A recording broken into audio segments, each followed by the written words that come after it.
Hey guys, I'm Phil in the Blanks, and welcome to a new Let's Play of a classic, an old favorite of mine. Long time ago. I guess I'll do this in my best dad voice. This is a story about Baby Mario and Yoshi. I don't know why, but I feel like my dad voice is kinda creepy. A stork hurries across the dusky, pre-dawn sky. God, that animation's gorgeous in that stork, though. In his bill, he supports a pair of twins. Those of you who don't know, this is Yoshi's Island, by the way. Suddenly, a shadow appears in a gap between the clouds and races towards the stork with blinding speed. Screech. My throat's hurting, so I'm not going to yell that out. The babies are mine. Kamek's got a very smooth voice. I have to steal the babies from Yoshi. Wow. Snatching only one baby, the creature vanishes. And then I wait for the next line, which isn't appearing. Into the darkness from whence it came. He's just still going. Look at him go, he's like a propeller. The second baby falls undetected towards death. I mean, there's no island there, so. The open sea. Oh no. Meanwhile, here is Yoshi's Island, home to all Yoshis. It's a lovely day, and Yoshi is taking a walk, because Yoshis don't have names, they're just all Yoshi. Huh? Suddenly, a baby drops in onto his back. The baby looks claymated. The baby seems to be fine. This is very fortunate. What? Something else fell with the baby. Let's take a peek.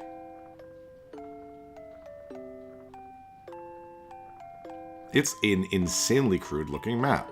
It looks like a map. Maybe the stork was using it. I mean, we're not really going to use this map, so... But Yoshi can't figure it out. Because, I mean, the map's not for the island that you're on. So... Yoshi decides to talk to his friends, the other Yoshis, all of which that don't have names.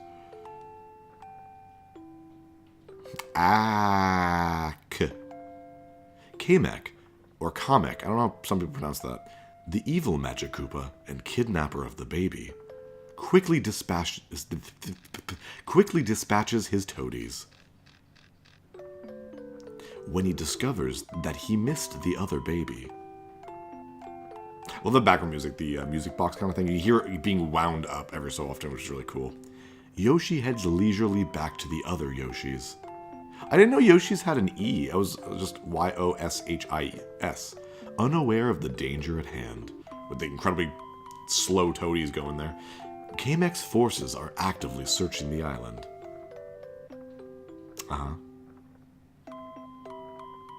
Will these two children ever reach their parents safely? Nope, they die. Every Mario game has thusly been cancelled. So this is Super Mario World 2, Yoshi's Island. I don't care that it's called Super Mario World 2. It's not a Mario game. I do not consider this a Mario game. I consider it a Yoshi game. It's like Mario Land 3 is not really a Mario Land. It's a Wario Land game. So, this is Yoshi's Island. I don't know why the music hasn't started yet. Which is a shame, because the music started now? It's kind of starting, yeah. The opening title screen is one of my favorite songs in this game, so we're just going to wait around a little bit. Just a really cool theme. It just sucks that it takes so long to start up. Very cool. Alright, let's get into this. Yoshi's Island was released on the Super Nintendo in 1995. I was 10 years old when it came out. I got to play it before its release at a special Toy Story screening. That was a buddy of mine's birthday, and it was incredible. This paradise is Yoshi's Island, where all the Yoshis live. They are all in an uproar over the baby that fell from the sky.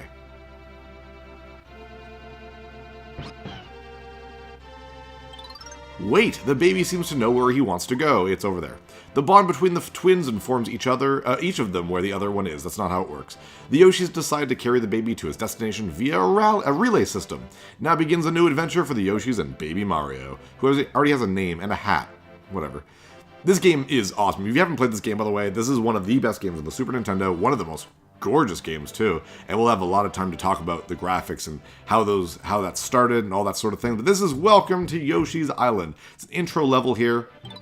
If Baby Mario falls off Yoshi's back, the countdown timer will begin. When it reaches 0, Kamek's toadies will kidnap Baby Mario. The more stars you collect, the safer you are. The countdown timer will slowly count back up to 10. Complete a stage by passing Baby Mario to the next Yoshi. In other words, basically, you are kind of invincible in this game, which is super cool. So instead of actually getting hurt, you lose Baby Mario. And like they said, there's 10 stars, and it's a countdown. So...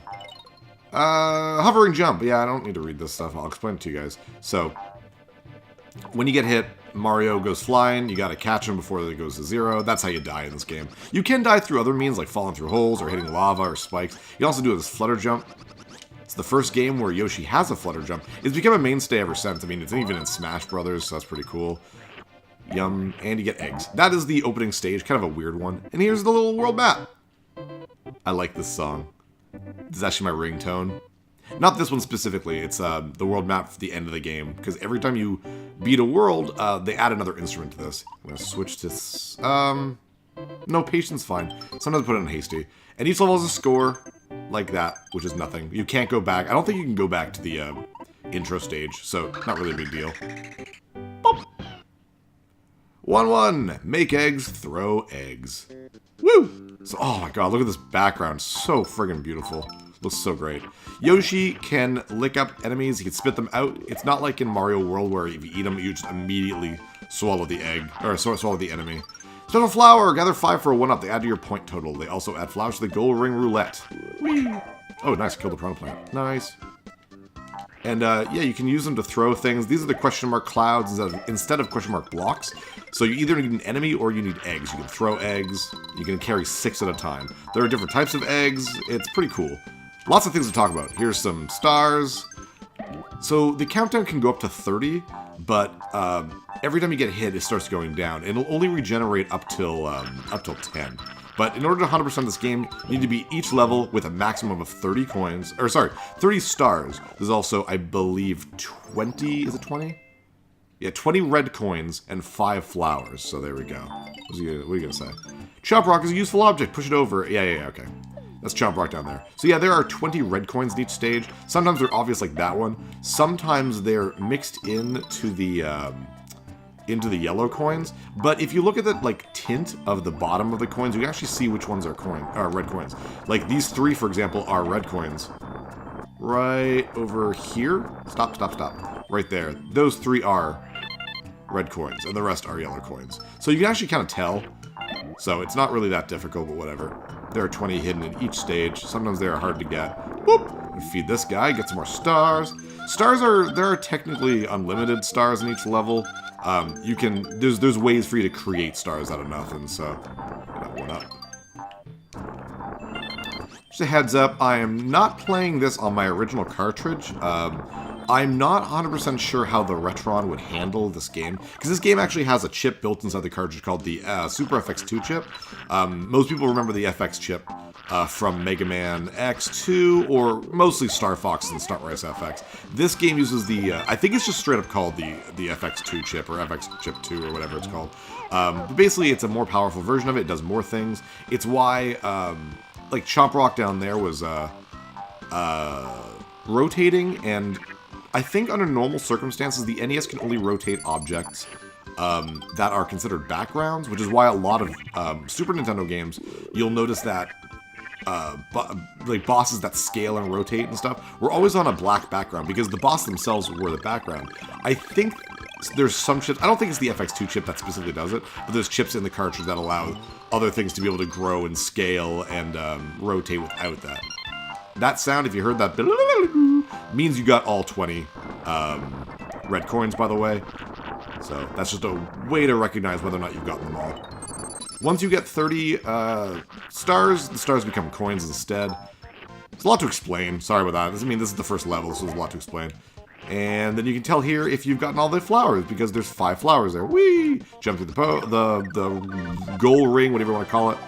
And if it lands on a flower, which it did not, you get a bonus level kind of thing to get 1-ups. I actually don't want to see them. I mean, I wouldn't mind showing them to you once, but you have a 50% chance of getting one every time you beat a level with all 5 stars, or 5 flowers. And I don't want to see that every single time. We are 100%ing this game, by the way, so count on me getting 100%, which means you'll see what these 2 question mark areas are down there. Yay. Watch out for... oh, below. I was going to say for Chomp. Really cool ideas in this game. This game is so good, man. And there have been a lot of Yoshi games. Maybe not a lot, but there have definitely been Yoshi games since this game. I will say this is the best one, though. Yoshi's story for N64 is actually pretty good. I like it a lot. There's a lot to like about it. I'm not a fan of any of the other island games, though. There are 2 other island games. Yoshi's Island DS and Yoshi's New Island for the 3DS. Neither of them are great. I don't know. Wow, that was a great shot. Holy shit, I'm a speedrunner. What was I saying? Yeah, I've beaten Yoshi's Island DS. I haven't beaten New Island. I've played a little bit of it, not a whole lot. It was okay at best. This one's definitely the best one. There's also Yoshi's Woolly World for the Wii U, and then there's Yoshi's Crafted World for the Switch, which actually just came out last week from the taping of this episode. Whee! I love Yoshi's run. It's so cartoony. He's got no legs. He's got feet, but they're not connected to his legs. Or to his body, I mean. It's kind of interesting. Also, halfway midpoint thingies, they'll give you, I believe, 10 stars? I don't know. And also, this game has really weird things, like being able to turn into a helicopter. You think I'm joking? I'm not. Here, now I'm a helicopter. Such a weird game, but I love it. This game is awesome. Like I was saying at the beginning of this episode, I first played this at a buddy of mine's birthday party. It was his 10th birthday. His name was Sean Briggs. We got to see Toy Story. It was a Disney thing. We got to see Toy Story. I think it wasn't. I don't think Toy Story was like an early preview for it or anything. But still very cool. Oh, you have a time limit when you're a helicopter, by the way. Whee! All the way back. But I'm pretty sure that we got to play Yoshi's Island before its official release date. It was only the first level. Most kids got to play just the intro level, like that weird little tiny intro level. But then they found out that you didn't need to do, like, the Nintendo reps basically didn't know that you could just keep going and it would autosave, so you could just kind of play the first level a bunch of times. So that was really cool. Gotta hit this thing, boink, and now back to normal. So I want to make sure I get everything. There's nothing down there. If you fall down there, you just gotta walk to the left again. But yeah, it was incredible. I remember seeing this and just being floored. I had a bunch of Nintendo Powers when I was a kid, but I actually stopped when I was like 9 or 10. So I wasn't part of Nintendo Power this time around, like when this game was coming out, but I actually did go out and buy this issue. For some reason, I'm pretty sure this is the number, but for some reason it's in my head that it's issue number 74, I think. Either 64 or 74. And for some reason that sticks out in my head, because it was like, I had, like, every issue from, like, volume 18 to, like, volume 55 or something, or maybe 60, and then I just stopped, and then I remember specifically getting this one. So it was kind of this Nintendo Power that I had by itself. Oh, we got flip cards. Aim with the cursor, press A. If I get a Kamek, I lose all my items. So this is kind of a gambling game. You hit things, and let's say... Yep, plus 20 item, but if I want to, I can exit and I'll get that. But I'm always going to be the guy who's like, let's try to get it all. Okay, that's fine. Toadies are fine. It's Kamek that I want to avoid. If you can actually get all of them, except for the last one, you'll actually get like a 10 up or something like that. I don't know. Let's find out. Well, we're not going to do it this time, but I'm always going to go for it. I'm always going to see if I can get it perfect, because I've done it plenty of times. It's all luck-based, mind you, but whatever. But yeah, after I got Yoshi's Island, I started getting Nintendo Power again in like 96 or early 97. I believe Star Wars Shadow of the Empire was my first Nintendo Power when I started up again. I don't know why I remember this like random stuff about my life. I don't remember any of the important stuff. I just remember weird, stupid game crap. Yeah, this game is awesome. I didn't get this for a long time. I had started collecting before I got an actual physical copy of this game. Which is weird, because like, I must have rented it a lot, because I played the crap out of it when I was a kid. So I must have just rented it. It's like Mario RPG. I rented that game like crazy, but I didn't get it until I was like 20 or something like that, so... It's kind of weird that you can jump on these guys, because in a Mario game you kind of can't. But I mean, you are Yoshi, and Yoshi can usually jump on things a lot more than Mario can, so I guess that makes sense. Whee! Question of the day, I guess. What's your favorite Yoshi game? I've basically listed them off. I mean, there's other games like Yoshi's Cookie and Yoshi. Yoshi's Cookie is actually an awesome puzzle game that I really, really enjoy. But what is your favorite Yoshi game? I will have to say it's probably this one for me. Though, I love a lot about Woolly World, but I haven't sat down and like truly played it, so I can't say if it is or not my favorite. That's just I lost Mario there, but like, closed spaces like this really help because I don't think Mario can go through walls in that bubble, so... Where the hell's that... Where's the hell that key there? Did I pass the key? Oh, Chomp Rock. That's weird. I feel like I'm not paying attention. I'm just going through the motions because I've played this game so many millions of times. But there is a key. Oh, whatever. We'll keep going. Doesn't really matter. You do a ground pound, as you can see. And that was before Mario could actually do one. There are sometimes red coins hidden in goalposts. Or not goalposts. In the posts. So I will usually hit the post even if I'm not quite sure if there's something in there or not. Just in case. There's the key. That was weird. Come here. Items that you carry, like the key, for example, do count as an egg. So I can only carry 5 eggs and a key, for example. If you eat another enemy, your egg that you are, that is the next in line to throw is the one that you'll lose. So you'll never, like, lose your items or anything like that by throwing eggs or eating too many enemies or anything like that, so don't worry about it. So we got a bonus game. Throwing balloons. Throw the balloon key in the button sequences as shown. Okay, it's hot potato, basically.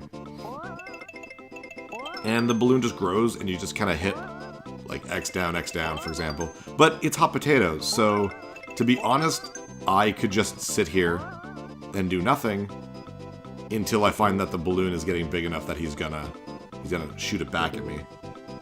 So that's what I'm gonna do a little bit. Gonna be an asshole. I have no idea how big this thing gets. Alright, I'm scared now. Nope.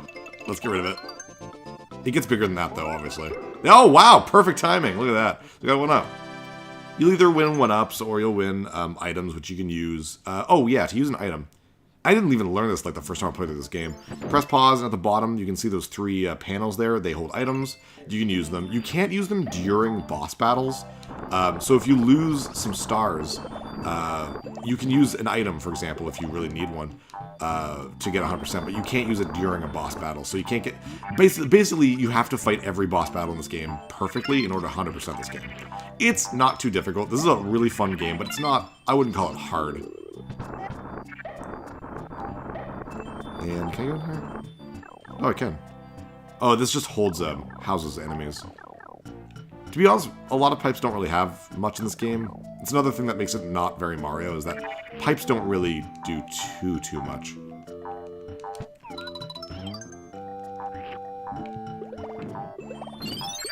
Nice. Oh, switches. Instead, you get stuff... Ah, damn it. You get things like this, where there's hidden pipes kind of in the ground. Like that. So, I guess it's technically a pipe, but whatever. Yeah. Gotta love my coins. Ah, damn it. Oh, cool, there we go. I love the waterfalls in the background. It's very, very cool. It's a very, simple effect what they do with that. It's just color gradients going down to make it look like water's flowing, but I've always liked that. A lot of games do that back then. I like how up here it's almost like... I don't know if that's, like... Is that the sky? Or, like, in the background? Or is that just... I don't know. They made it a very bright blue. Whatever. Some things aren't... We're not meant to be... To you know, no. I am missing... I'm missing 3 stars. Let's see if I can do this. Nope. There we go. Wow, Phil, how did you do that? Are you some sort of magician? Well, yes, that's beside the point. If you smack an egg... Like, ah, shit. If you smack an egg up against a ceiling... Like that... Whoa, how that didn't work? Oh, because it didn't break open. Shit. If you smack an egg around, it starts changing color. And, so regular egg is green... An egg after 1 bounce is yellow, and then after 2 bounces is red. Wait, am I 30? No. Oh, do I have to make it red? Shit. Oh, no, there we go. What happens if I break it when it's red? Oh, whatever. We'll find out throughout the game. There's also flashing eggs, and they'll hold red coins. And you must use it and get that red coin, or else that red coin is lost. So, yeah, there we go. It's probably a way for me to get a star here, but... Oh, guess not. Good thing I did what I did. Definitely want to be careful now. Just gotta be careful, basically. Like I said, it's not a hard game. If you want 100% it, it's a lot harder, but we'll be fine, basically. Alright, well, let's see if we have a bonus level. Nope. Alright, well, I'm Phil in the Blanks, and boy, guys, I've been giddy for, like, the last week, like, waiting to play this game. I had to beat Pokemon before I could, but, jeez, I couldn't wait to play this. It's gonna be so much fun, and I hope you guys join me for this awesome 100% go-through of Yoshi's Island. I'm Phil in the Blanks. See you guys next time. Take care, guys.